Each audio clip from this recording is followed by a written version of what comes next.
So if you're here for the time management webinar, you're in the right place. Thank you so much for being here. I find this work so important, and we're going to jump into all of those reasons why.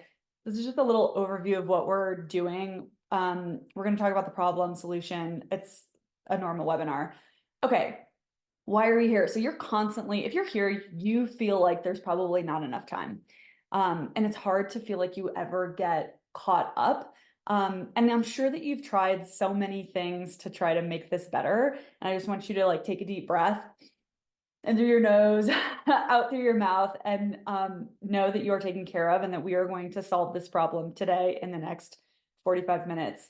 So if you're here right now, you're about to get so much time and clarity.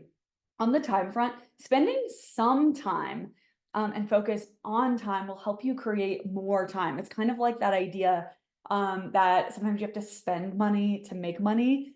Same idea here. And you're going to learn exactly, kind of on this clarity piece, you're going to learn exactly what to do to make your time more abundant, to make your time feel more abundant, and know exactly like what you should do and what you can do to make it feel that way. I think a lot of us spend a lot of time in confusion about time and always kind of wondering and like annoyed and frustrated about like, why can't I get this concept, or why can't I just like not feel like I'm rushing around all the time? You're going to get clarity on that as well.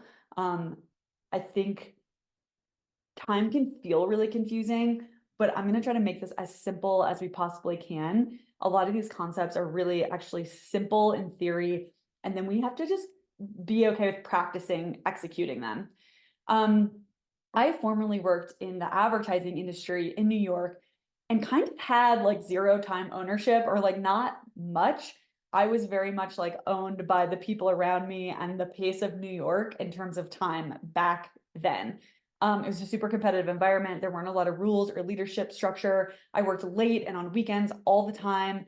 And you really like weren't supposed to kind of complain about that or question it. So I had a hard time kind of grasp or getting back the control that I wanted with my time. I became like very accustomed to living by somebody else's time schedule, and I've made every mistake in the book. And I'm also now a mom. And if you're a mom and on this call, you know that time gets like wacky when you bring other people that you're like fully responsible for into your life. If you are new to me or you're new to me as a coach, this is just a little overview. I spent about a decade in corporate America. Most of that was in New York. And all of that was either in PR, advertising, or kind of like the events type of space. It was all of those can be chaotic environments with kind of light supervision. And I definitely was like controlled by somebody else's timetable. About halfway through that career, I became a yoga teacher. And you start learning about like, I learned about a different way of life that was more kind of focused on or emphasized an Eastern mindset. And so I learned through like some of the yoga philosophy stuff, I learned how to approach leadership without, or like taking on more responsibility and taking on more, doing more without burning out or without stressing so much. And over like after the yoga teacher thing, I continue to teach yoga, more like the physical yoga, but a lot of the concepts helped me. I applied them to my job in New York, and they helped me kind of gain all the success that I was striving for, except I was able to do it in a much calmer way, in a way with like so much more ease.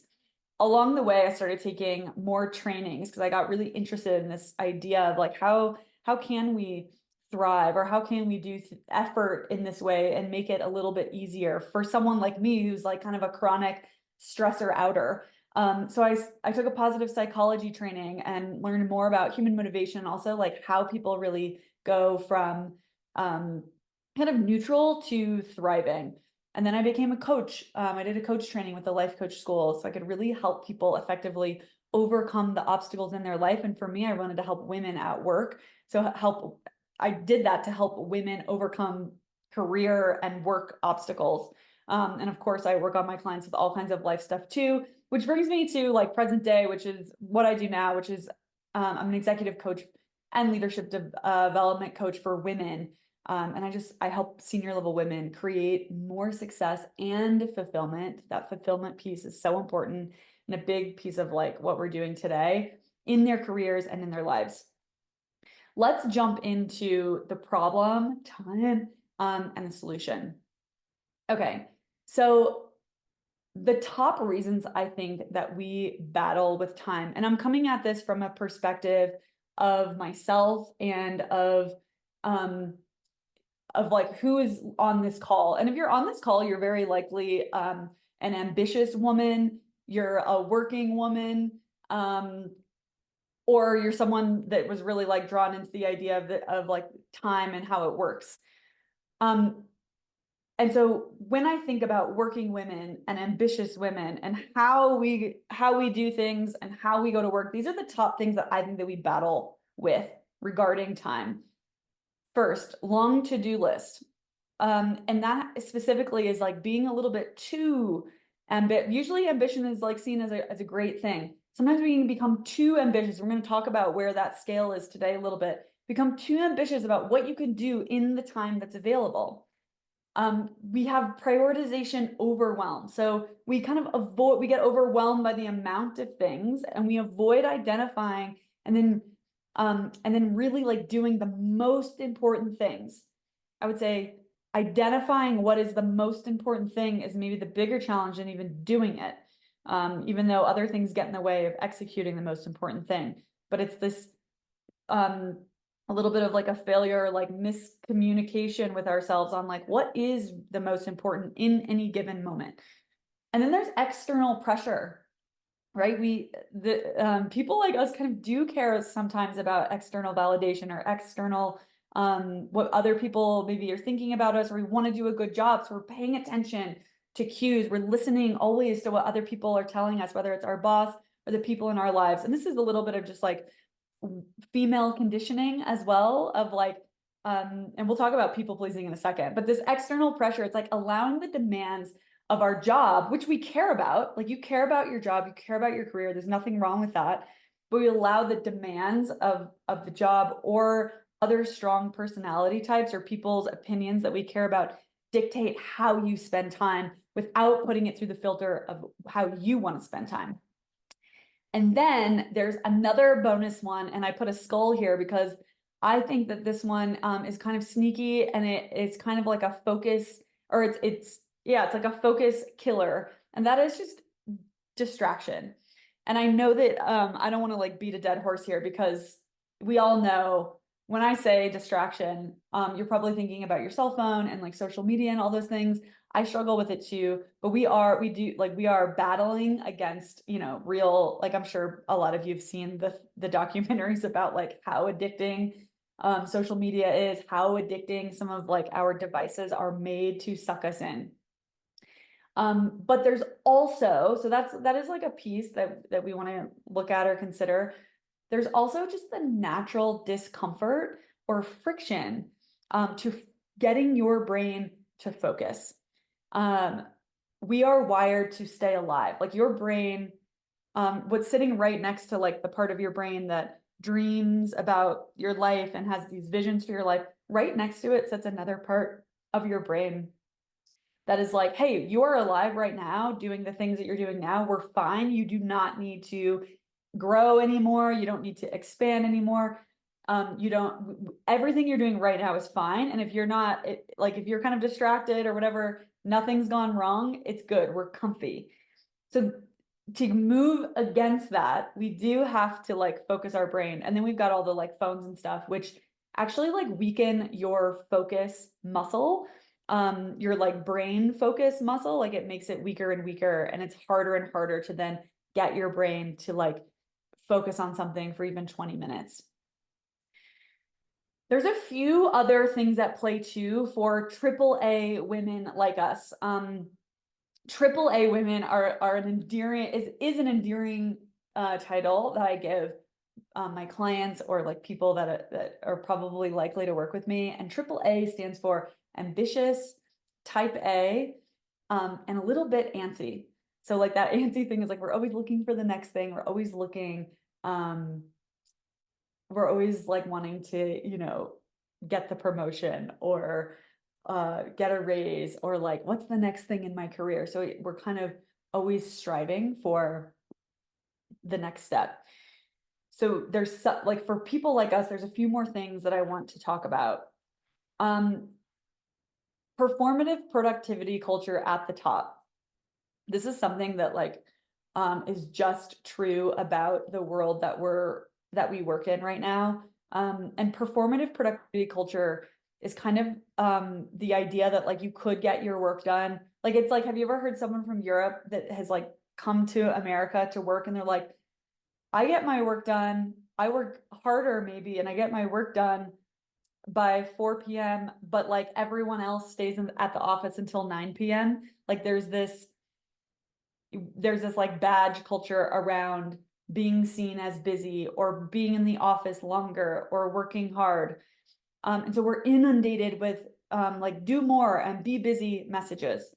There's this idea of perfectionism. This is something that ambitious women tend to struggle with. And in this case, we're going to look specifically at choosing unnecessary perfection. Sometimes the way that we effort might be working for us. We don't want to like throw that in the garbage, but sometimes we're placing the way that we effort that is perfectionist onto things that don't need that level of effort or intensity. And so it's about like creating some more context for ourselves of like when we might need to turn that on and when we don't need that.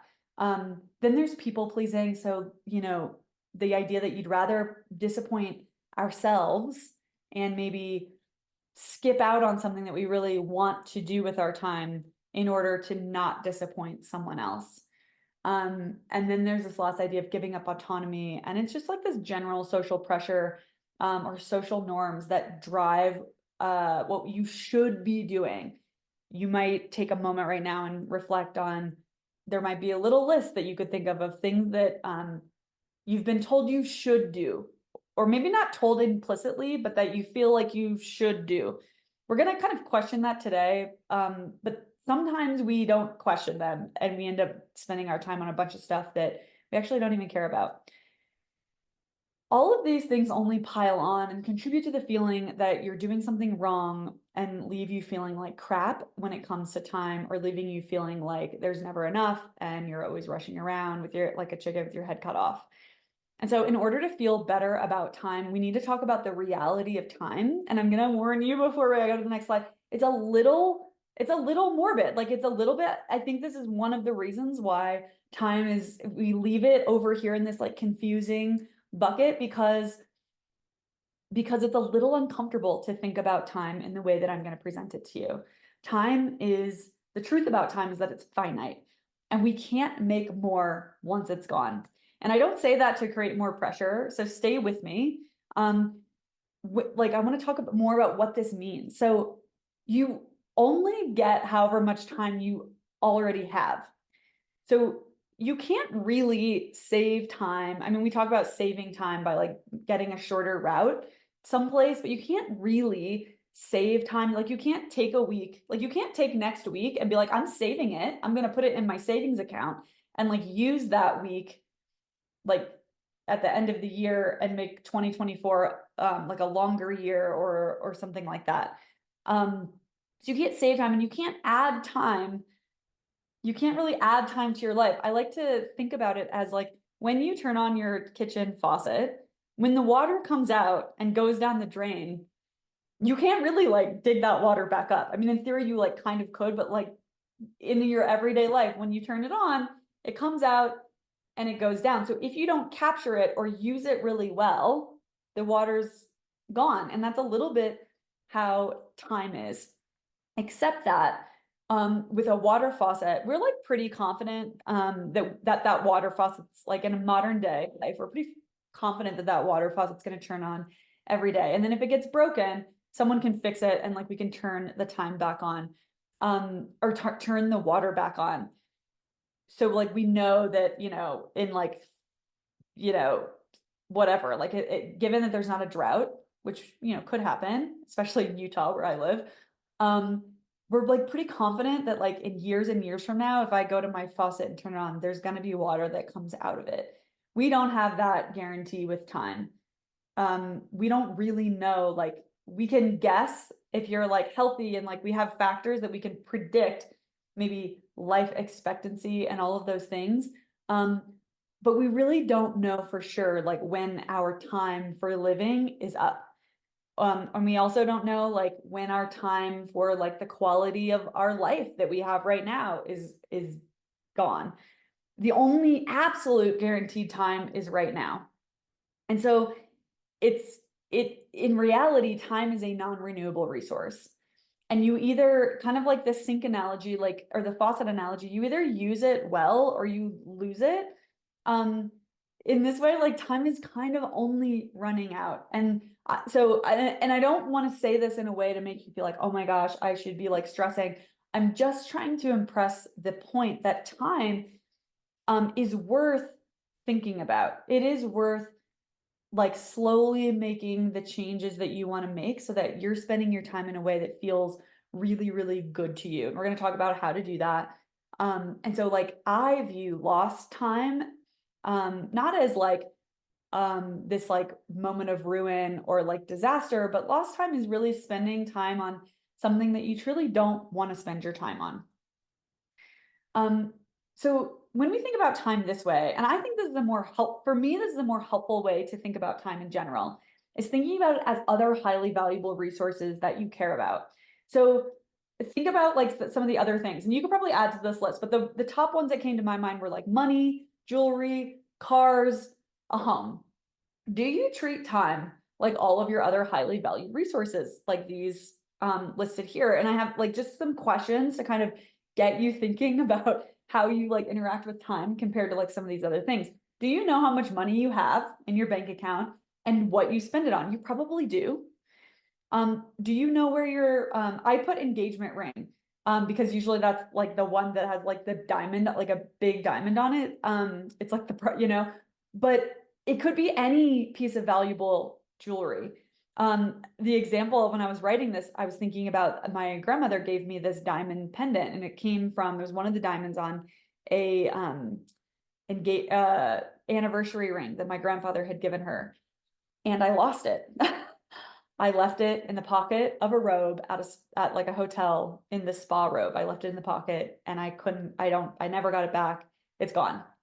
I like that, like it was a signal to like the value of that piece to me. And I got lucky, like my grandmother's passed and that she left other jewelry to me. So it wasn't like my last chance, but I felt sick. I felt nauseous about that for like months, and it still weighs on me right now. And again, it's not to make time feel like something that's heavy, but it's just like when you really value something, you pay attention to like where it is, or you like kind of the loss of it weighs on you. Where I think like sometimes we get into this mode of time, we're like, oh, there's more, or like, oh, it went away, or I just was doing something that I like didn't want to do, no big deal, and not have like the motivation or the kind of giddy up to go and like shift it.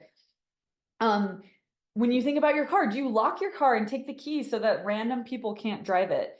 Applying this idea to time would be like, you set boundaries around your car, around like, not anyone can just have my car, right? Like, do you do that with your time? Does anyone get to like put time on your calendar or like, take you up your time? Do you have like, healthy boundaries? It's not like no one ever uses your car, but it's not like anyone can use your car. And then when you think about your home, do you clean and maintenance your home? Or for, maybe for some of you, like building a home or renovating a home, you spend time on it to make it more valuable to you. And that's like what I'm going to kind of offer, suggest we do with time as well. So let's talk more about how this idea of time management, treating time, how in reality, like we're talking about the theory already, but like how in reality do we treat time like a non-renewable resource?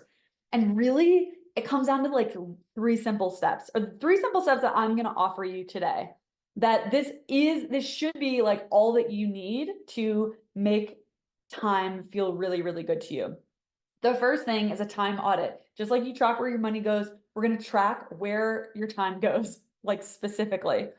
We're going to talk about priorities and consciously, once you know where your time goes, consciously choosing what you want to do and what you don't want to do, or other ways that you can keep a priority without maybe executing it yourself. So it's about knowing what your values are and then assigning them appropriately. So some of the priority thing is also about not stopping doing some things in order to make more time for something else. And then the last thing is deciding ahead of time. And this is really scheduling, like in a tactical way. This is the part where the rubber meets the road a little bit, and where we'll talk about this more. It's where like the real priorities kind of start to reveal themselves. But when you decide ahead, it's about like deciding ahead of time when you're going to do what things. Let's break down each of these parts in a little bit more detail before we go and kind of practice. So part one, the time audit. This is literally going to be an exercise that takes you like a week of, you're going to be doing this exercise for a week, where you're really looking at what you do each hour of your day. And the most important thing I can offer you when you go and do this process is staying in a place of honesty and non-judgment. So it's kind of like getting blood work. You go to get blood, like you don't go to get blood work thinking that you're going to fix the problem with the blood work. You're getting the blood work to gather all the data, as much data as you possibly can. So then the test can be run. So then the doctor or you can decide like where the problem is. So it's important to see all the data, try to be like as accurate and honest as you can, and try to avoid beating yourself up or like feeling shitty. I mean, I'm sure everyone's already felt like, if you're here, you've probably already spent time feeling crappy about how you're using time. But as much as you can, try to like just kind of, as much as you can, stay neutral about it and just record what you did each hour. And again, I'm going to give you like a worksheet for this, so you don't have to like write notes about like what to do right now. And don't try to fix things as you're gathering the data. We just want to like get all of the information in one place, so then you can like evaluate it in a fair way. Doing a time audit, we'll talk about that more too, but it's a little bit uncomfortable. I'm just gonna like throw that out. Part two, choosing priorities. So this is where I think most of us need a little bit more coaching. And this is the part where it's like figuring out what you value and then choosing priorities and choosing what is the priority at any given time, day, neutralizing or like navigating or negotiating conflicting priorities. All of those things happen in this part two. And so a few ideas that I want to offer to you under like in this part of choosing priorities is we're coming back to this idea of perfectionism. It's likely, especially at work, that at least some of your time gets unconsciously kind of prioritized toward perfection, or trying to make something perfect, or trying to get like an A+ on that presentation, on that client meeting, on fill in the blank. When really high quality, like the really high quality level might not need to be applied in all cases. This could also like apply to something in your personal life. The thing that comes to mind for me is that like I sometimes get into like a weird perfectionist mode around like cooking dinner, which sounds super weird, but like in my mind, there's this like standard that I've decided for myself about like what should be dinner. And like, even if I have other conflicting things going on, I will find myself pushing through to still spend the same amount of effort or time on dinner, where like sometimes we need to like let that be and just make like a frozen pizza. That's like everything's fine. You haven't like lost anything. When it comes to work, I talk about, I don't have it written on the slide here, but I talk a lot about this idea of the 85% rule, which is that if you are like an ambitious woman and you're probably creating at least some success, like probably a lot of success in your career already, you can get by with 85% of your usual effort, and it will pass as kind of like your usual effort. And you will like mentally, you will have more space and energy to go about your day or like leave the office on time, etc. So consider where you apply perfection when you might not need it in that context. And so it could be a variety of things at work where you're like trying a little bit too hard on them. Could be things in your personal life that you could ease up, especially if like you have moments of work that are really busy or other big things going on in your life. Setting boundaries. I think it's like hard for us to disappoint someone when they're standing right in front of us. And like knowing, this is about like how you say no and how you can, sometimes it is important to just give it a straight no, or be really comfortable identifying, hey, if you're asking me to do X, I'm not going to be able to do this other thing. Are you cool with that? So setting boundaries is about, yeah, like keeping top of mind that time is finite. So if I say yes to something else, some other thing has to go away.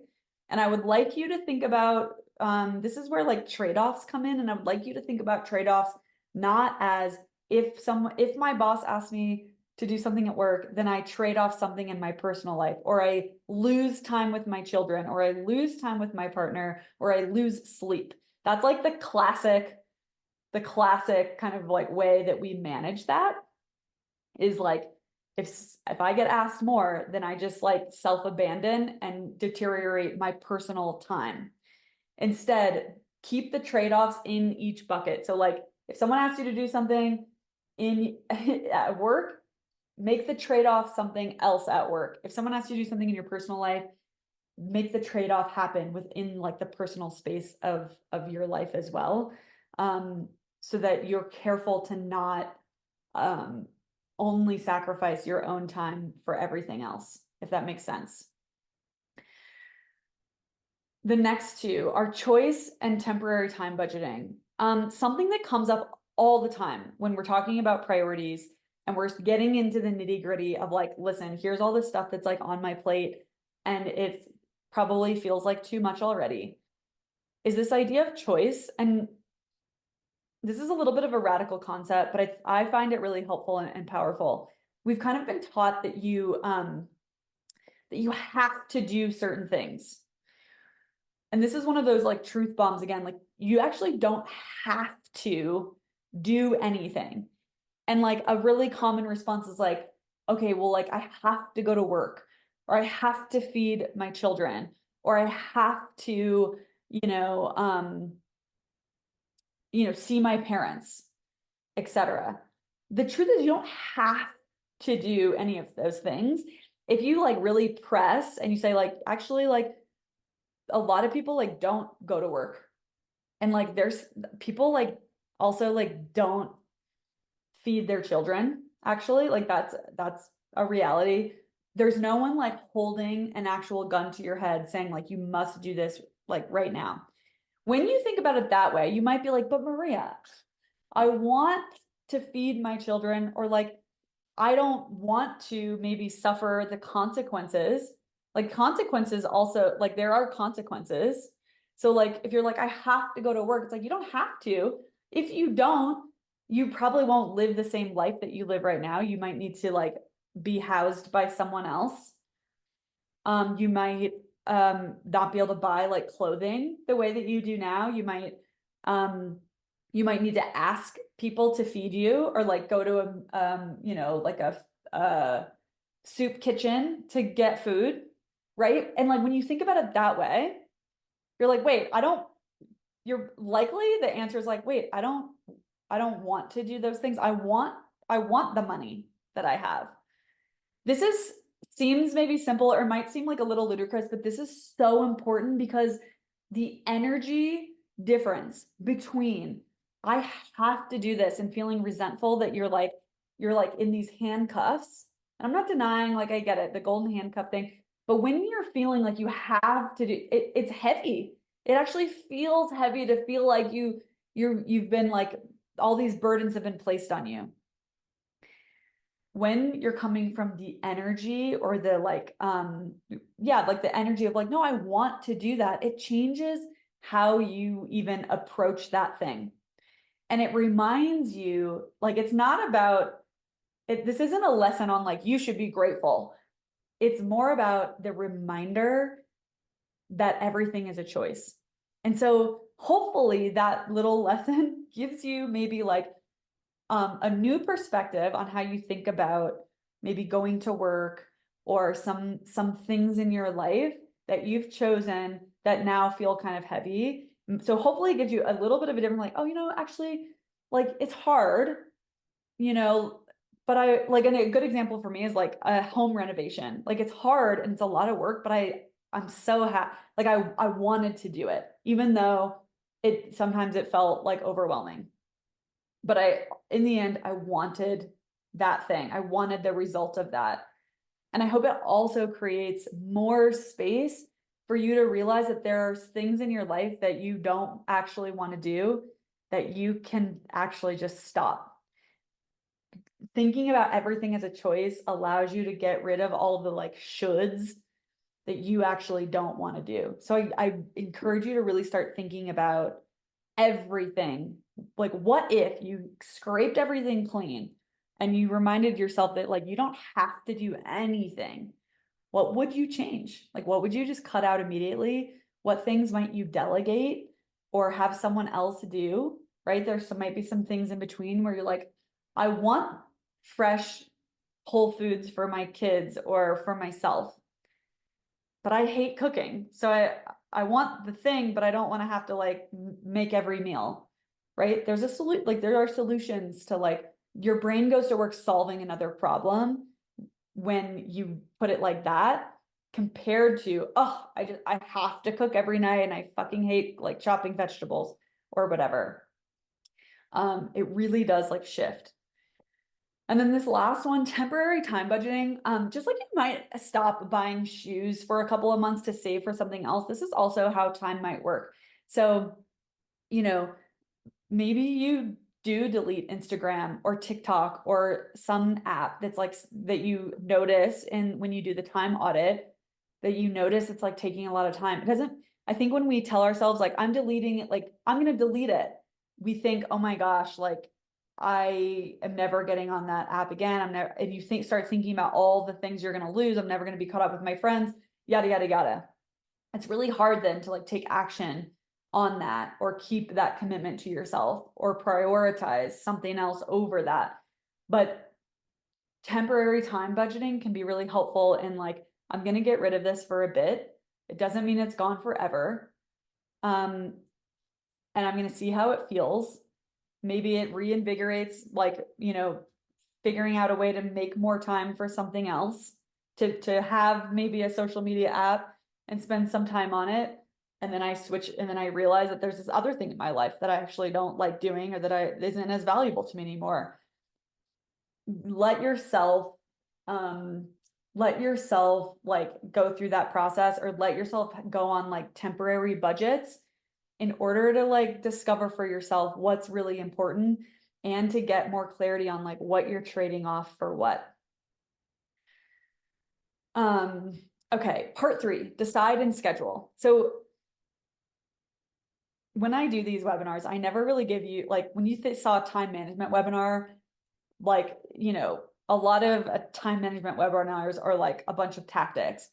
I am going to talk about a few tactics, but of course that's never ever what my webinars are all about, because so much of it's like up in your mind as well. That said, these 3 time management tactics, when it comes to actually like scheduling your time, I've found to be helpful. And we're going to talk about we're going to talk about the pros of each.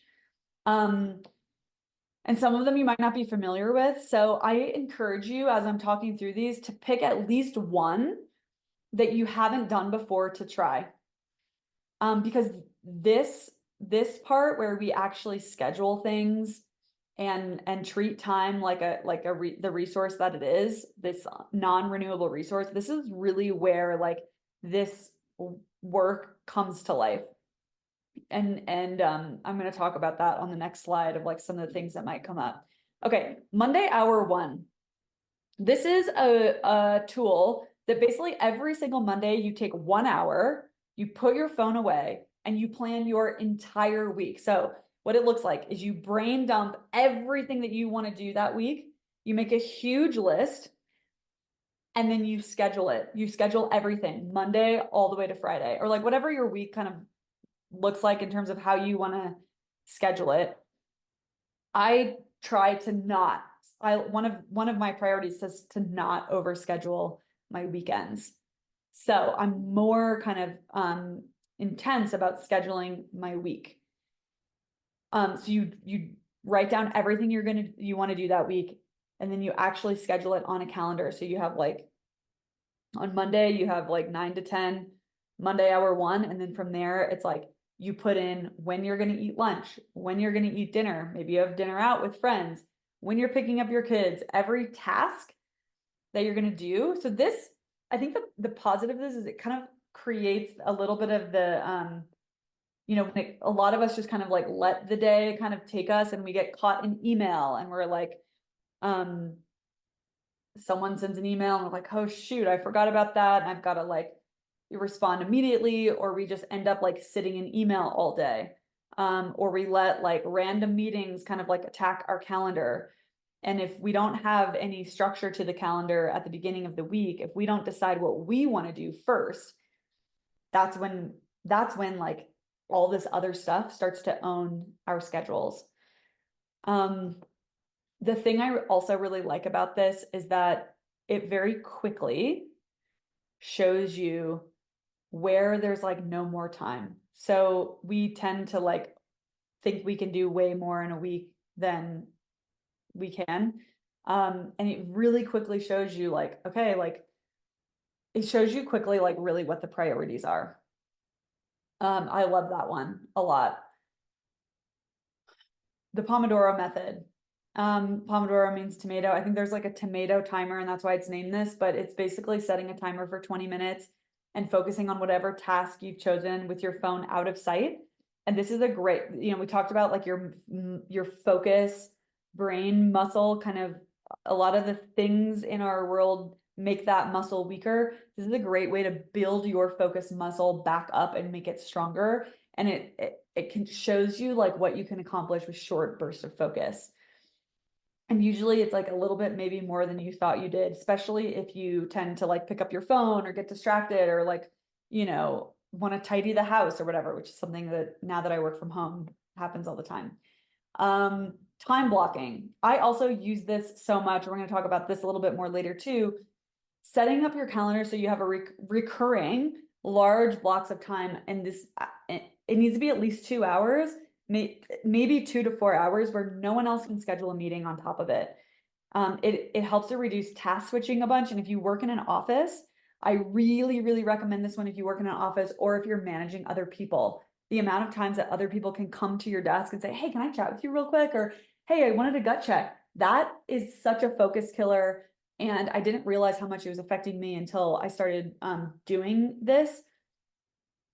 It also encourages, like when you block 2 to 4 hours of your time regularly on your calendar, it also, like when someone else is looking at your calendar from the back end and scheduling meetings, they like all of your meetings on your calendar end up getting booked in the other time. And like you've all had those days where you have a 30-minute meeting, 30 minutes off, 30-minute meeting, 30 minutes off, that goes like for the entire day, right?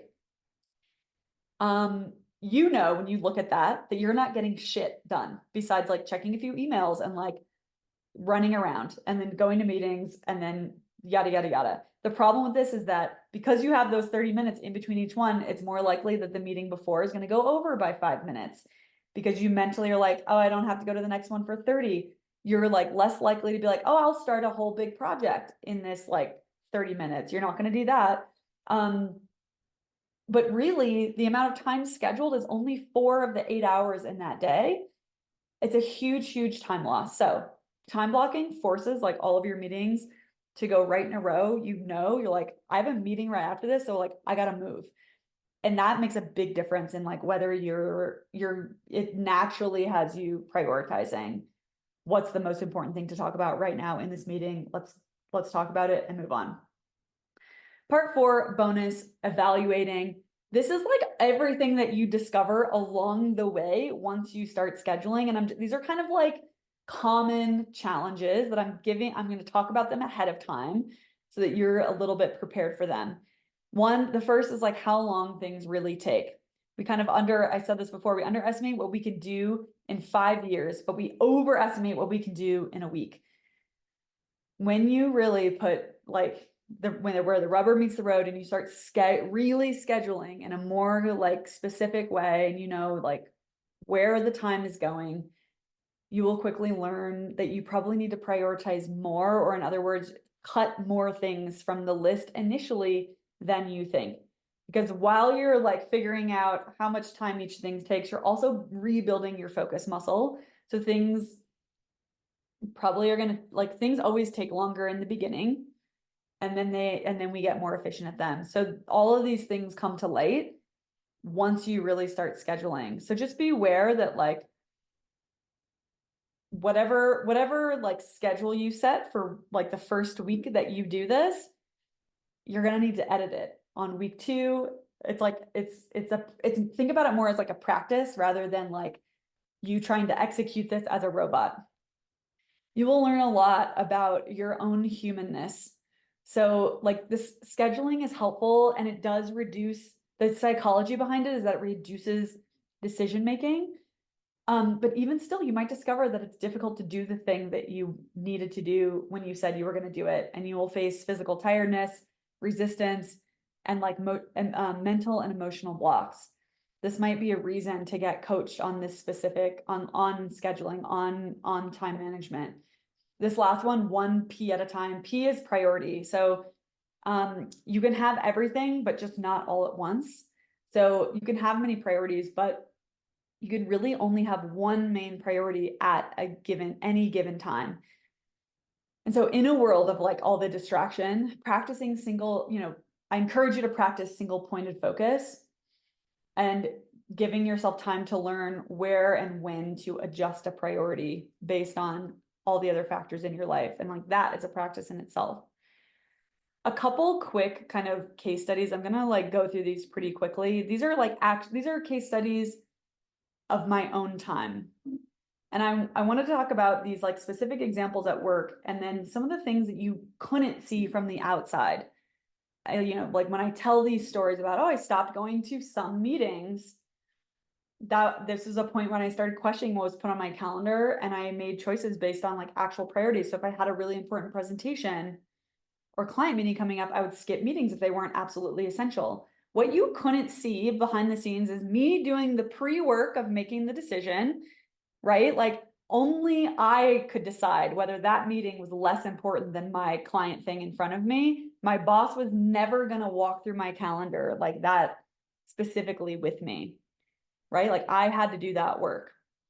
And then there will be moments when your boundary is kind of threatened, or that like you have to face like the pressure of everyone else prioritizing something whenever you decide not to.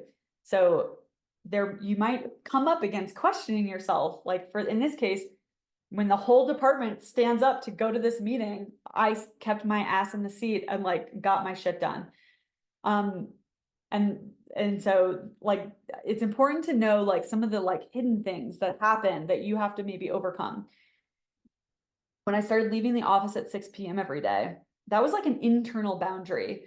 I was a chronic late worker, and I would always tell myself like, oh, I have more time later. And of course that was before I had children, but I would always like find these other pockets of time usually like after work time. When I got to that later time, I was always more tired. Work took me twice as long. always made my, like the general quality of my work worse, and it always took twice as long. One day I realized that like when I had a deadline, like dinner with friends, I actually could finish my work during work hours. So I kept that like what I call like an invisible deadline.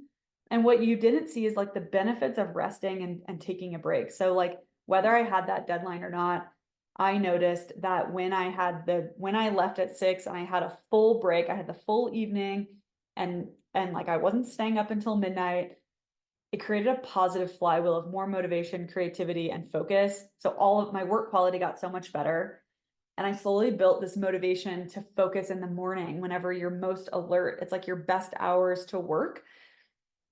I was like, when I didn't, so I would leave all the time at 6 p.m. and I would have things unfinished. But what it created was like, I knew in the morning that I would like get up and get my butt to my seat and like do those things first. It helped me like really focus the prioritization of like, that has to get done first. And like, let's focus, get it done and move on. And I spent less time like sitting in that space of like thinking and wondering and getting nervous about like what the right thing to do was. I just was able to like take action, which is was a huge gift. And then this thing of like time blocking where I created 4 hours a day to do deep focus work.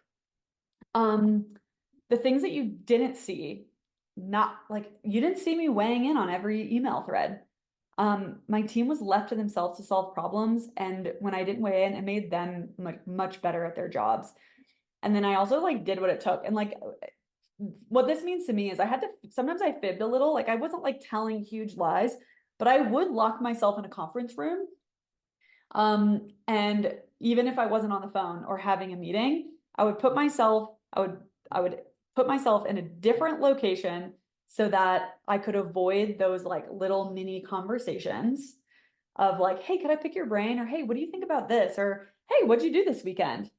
I just got rid of it completely in chunks of time. It didn't mean I became antisocial at work.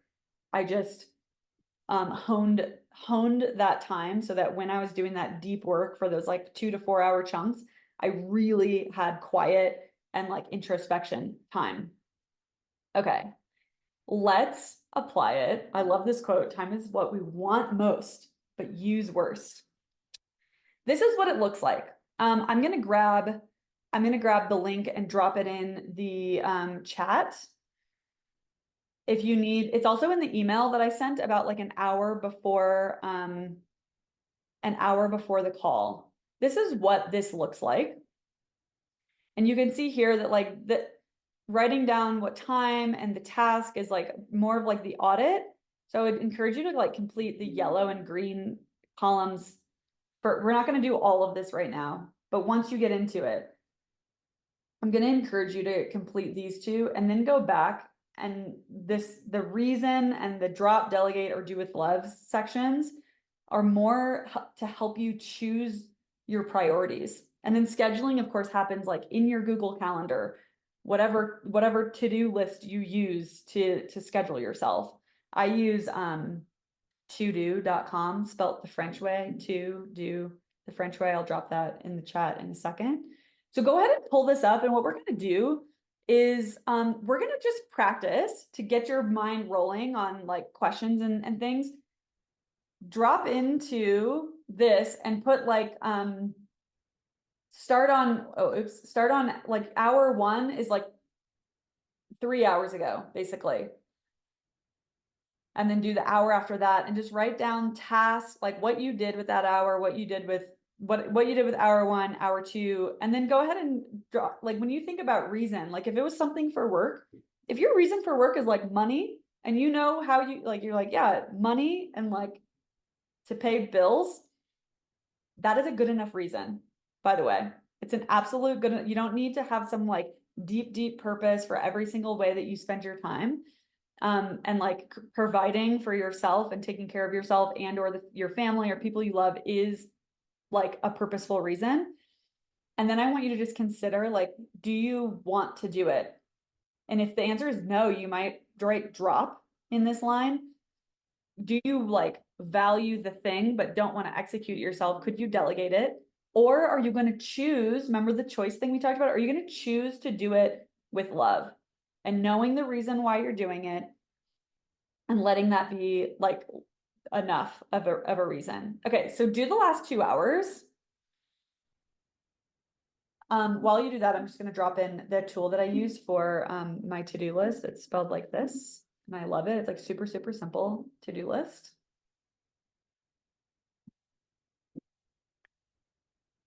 And then what you're gonna do with this chart is I'm gonna strongly encourage you to use this chart in that document. There's a tab for Monday through Sunday. So you're gonna pick a week. I would literally start tomorrow. So you're starting like halfway through on the tab Wednesday tab. And you're gonna audit your time every day for a week. And yes, it will be like very uncomfortable, but worth it.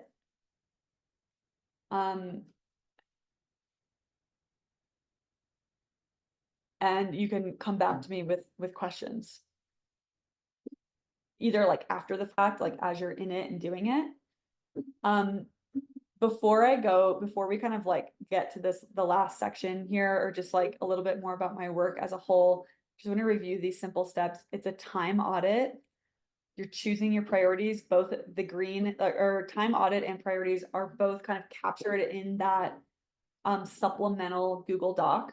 The link is in the chat here, or it's in the email that came with either the recording, if you're watching the recording right now, or that came in the email that you got like 2 hours ago. And then it's scheduling, right? And the rest is like you working through the mental shifts that need to be made. Some of those things might be reasons to get coached in order to like execute on like the things that you want to spend your time on.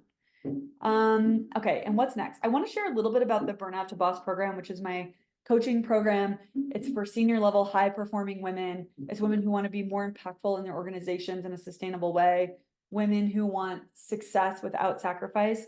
And when I think about women who are successful and fulfilled, so important that we create both for women. At least that's like my goal, and that what's important to me. There are like 4 key things that successful and fulfilled women practice in their lives and in their careers. Today, we talked about time management, and that fits in this like long-term planning skills pillar, where we talk about what you value, what your long-term goals are, right? What you're like shooting for in the long term absolutely determines how you spend your time now. And finding ways to like enjoy the process and the way that you do that, right? So we talked about this pillar of long-term planning, but this program also supports women in all success building domains, from long-term planning to confidence, team leadership skills, and stress management. These are the main things that I think successful and fulfilled women need to be successful and fulfilled. Or these are the things that those types of women practice. And then this next slide under each of these pillars is just a few of the like specific tactics. So you see like time management methods and coaching under long-term planning. The model, which is like a self-coaching tool under confidence, and how to take action without getting so caught in our minds and nervous about messing up. Team leadership skills, hard conversations, how to delegate well, how to build other people's careers, which is so important. And then of course, stress management. Are you taking care of yourself? How do you rest effectively? Are you completing stress cycles that are you're inevitably gonna be like up against stress in your career? I work with my clients for 6 months at a time. We meet weekly. It's fully remote, which is awesome. You get daily support on email or Slack if you want it. And then I work with my clients like one-to-one. So you get like custom application and accountability for specifically what's going on for you at work. If you're interested in this, the next step is a consult call, and you can do that by sending me an email at maria@marialoida.com, or you can DM me on Instagram, or contact me on LinkedIn, or like literally contact me anyway that is easy for you, and set up a consult call. And then we walk through where you're at with each of those pillars and figure out if it's like a good fit if it's a good fit, if I'm the right coach for you, I will tell you like what things specifically I can help you with. It's actually a really fun call, and most people leave being like, oh my gosh, I feel so much better, like seeing everything written out. I know exactly what I need to work on, and I feel like really empowered about how to move forward. So even if you're like on the fence, I would recommend like booking a consult call. Just the call itself is like full of tons of value. My script. Okay. So yeah, just quick, set up a consult call.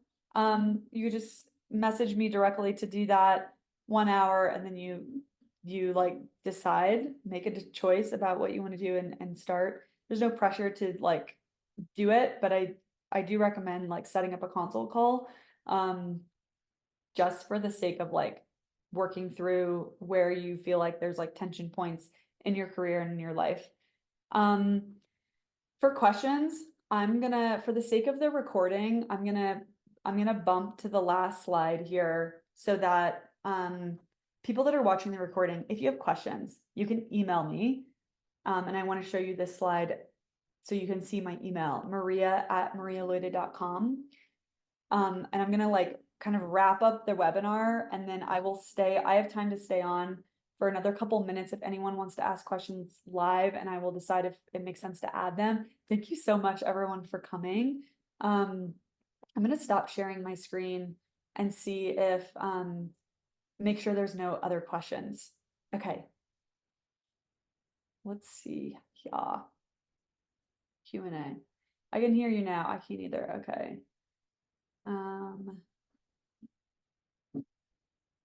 Furiously taking notes, so helpful. Awesome. Any initial questions? Of course, you can like literally email, just like a regular reply to any email that I send. You can like ping me on LinkedIn, Instagram.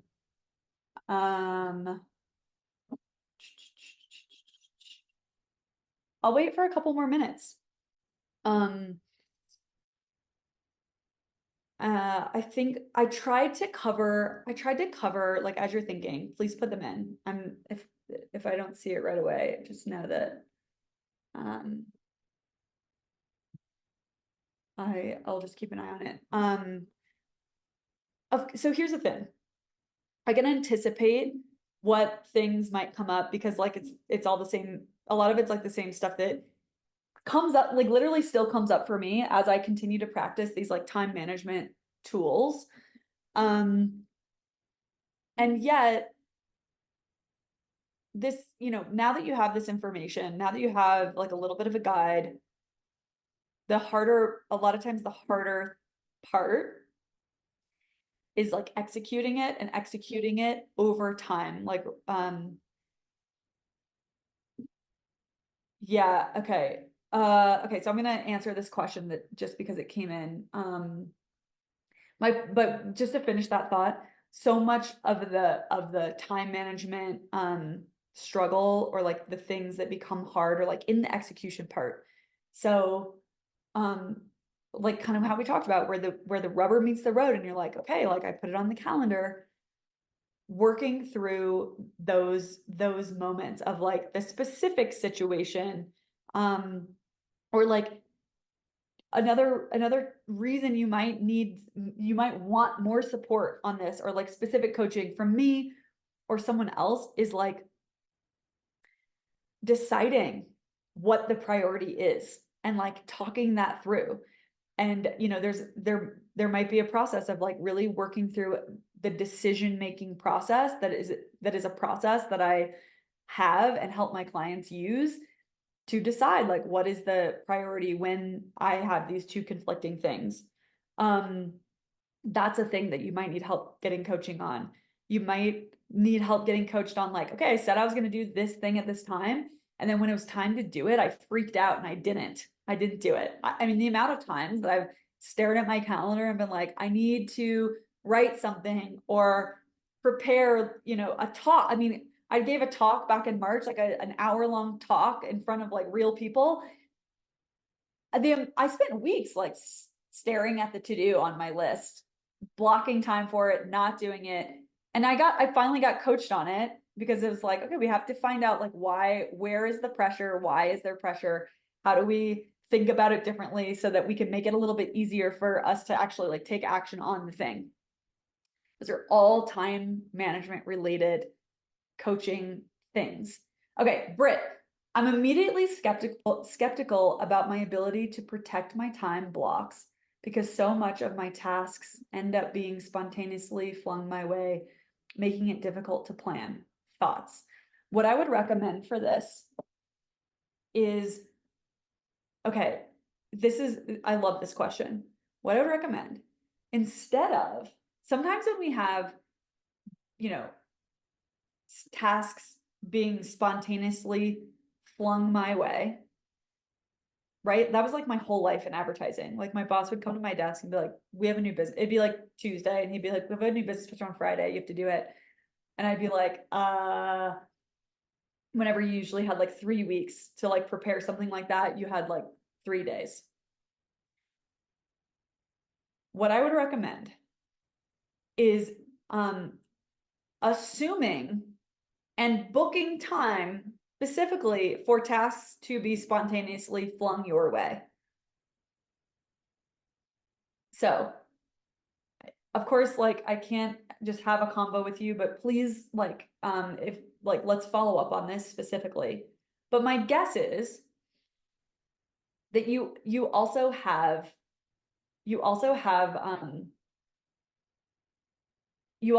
like longer term projects that take up your time. And right now you're like, oh, I'll just like do those in between all the other random stuff, all the like what you called it here, like spontaneous stuff that gets thrown my way.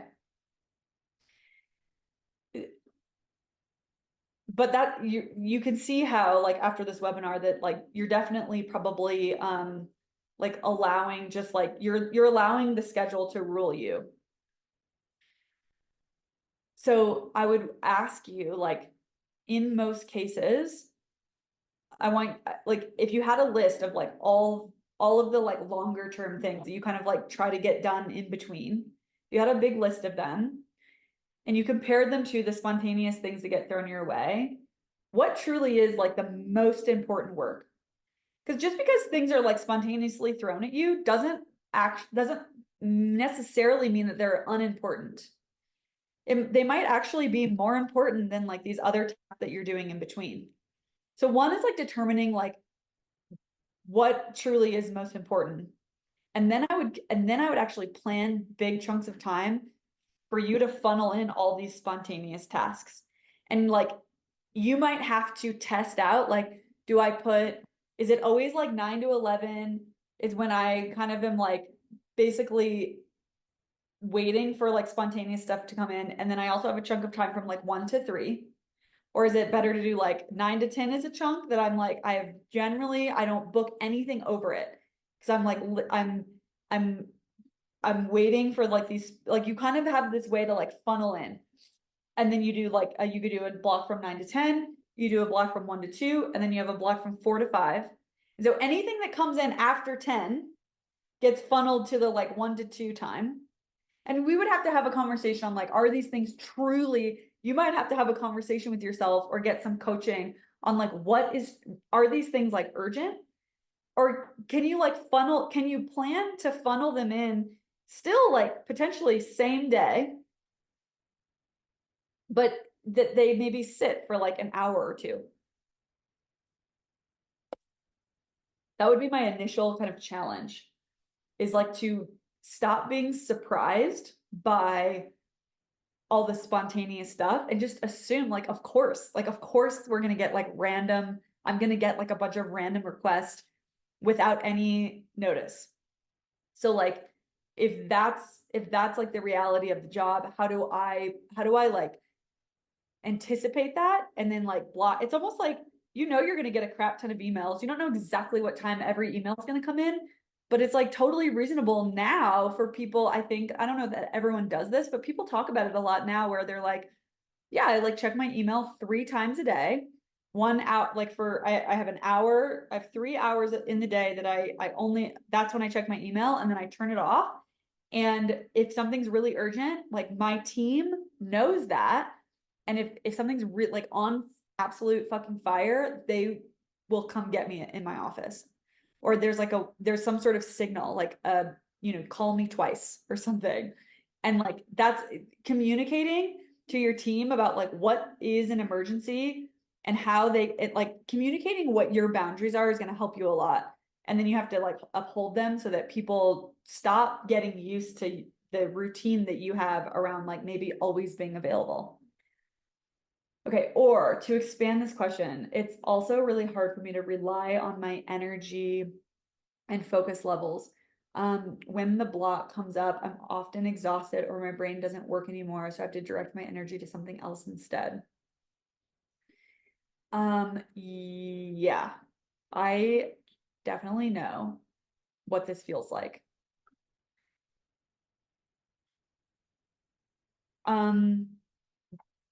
I would ask you, start with like a couple questions. One, I would initially ask you about like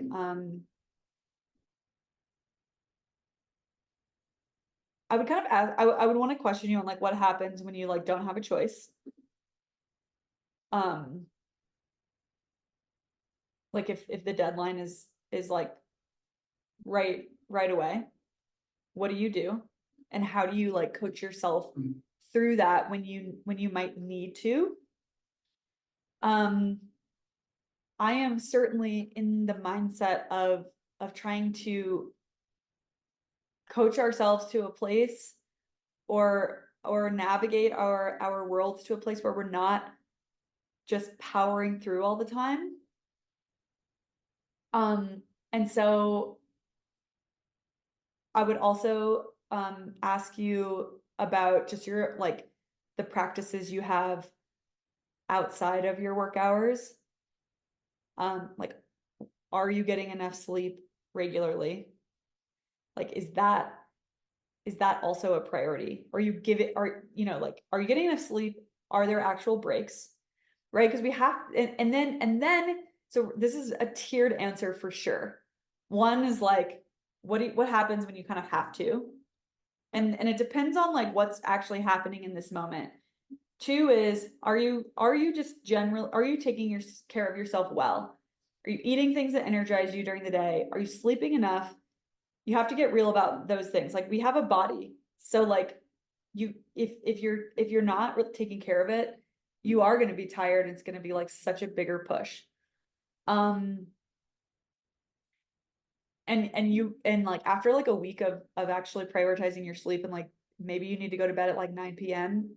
I've been like amazed because I'm a chronic like I'll trade sleep. And I like know already that I don't do well with sleep. Okay, so that, and then I'm sure that like some of these moments you are just actually exhausted. It's like you're physically tired. And that's when we need to look at like, are you getting enough sleep? Are you like setting yourself up well and like getting enough rest? And there's some like other like mini tricks that I have done to kind of potentially like support myself through a day and then recommit to like the sleep schedule type thing. There's probably something else that is happening that often feels like you're tired, but it's actually like low grade fear. And it's not like the fear that you would feel if you were being chased by a bear, but it kind of creates the same, again, not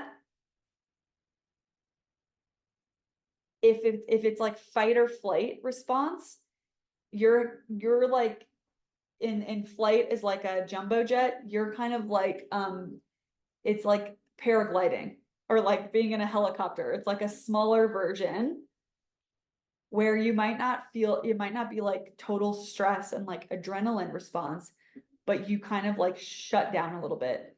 And that's like different than your body being tired. That comes from unprocessed emotion. It comes from potentially like perfectionism. and like sitting down to do something and you're staring at a blank page and you're like, I always have, and then you start to identify with like, I always have writer's block, or like, I just never know how to start that, or I'm always procrastinating. But really what it's about is like this little, your little internal pressure gauge is constantly over pressurized and you're creating more pressure than you need to for the thing that the task that you're doing. Like you're trying to start the task perfectly. And therefore it's like, it's always really hard to start whenever it feels really, really hard. So like another tool, depending, and again, this depends on like each situation.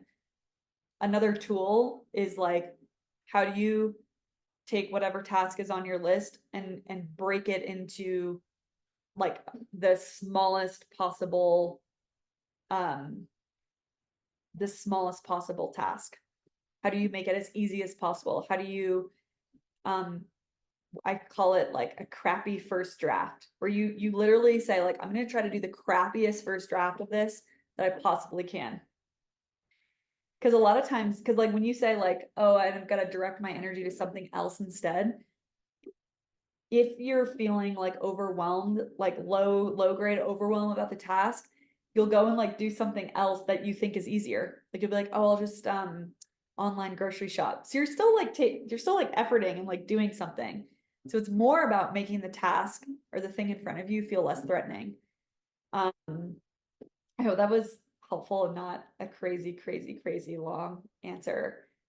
But I've had this happens to me like very often, and it's usually unresolved emotion. My body's actually really tired. Or I'm like putting way too much pressure on the thing and I'm worried I'm gonna mess it up or look stupid or like fill in the blank with all the like mini fear things. So, okay. Awesome. Yes. Love it. So smart. Plan for the surprises and fires. Learn to run them through a priority rubric before just shoving them ahead of other things and and redefine what constitutes an emergency. Yeah. The emergency thing is a big deal. I used to treat like everything as an emergency. And so like everything became urgent. I mean, I literally like self-manifested it back like in my ad career. And when I reorganized, like you really should only have like a big emergency, like a big work emergency where you're like, shit, like I have to stay here all night, or I have to work really late, or work past like the deadline that I'm setting for myself, or work on weekends. My opinion is that you should have maybe like one of those a quarter. And like if you truly are in an industry that is like 24/7 and like you're like Britt, I know that you work in real estate. So like if your client calls you on a Saturday, you're probably responding. And so like if I were you, I would then be like, okay, that's like part of my work week. So then I like cut time during the week to make sure that some of the weekend time that I like to have also gets allocated during the week, if that makes sense. Instead of being like maybe constantly annoyed. Because like that's like for you and you don't ever want to be like feeling resentful or annoyed at your own clients. You want that, you want to feel like super open energetically and like excited to be with them all the time. Perfectionism shut down. Yeah, not always just needing more sleep, nutrition, stress management.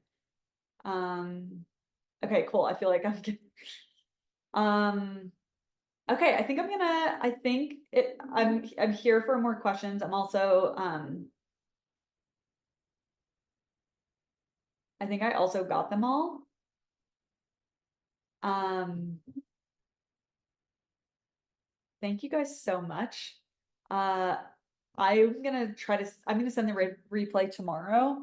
So if you want to have access to this again, or just like listen to it as a podcast or something, that's all possible.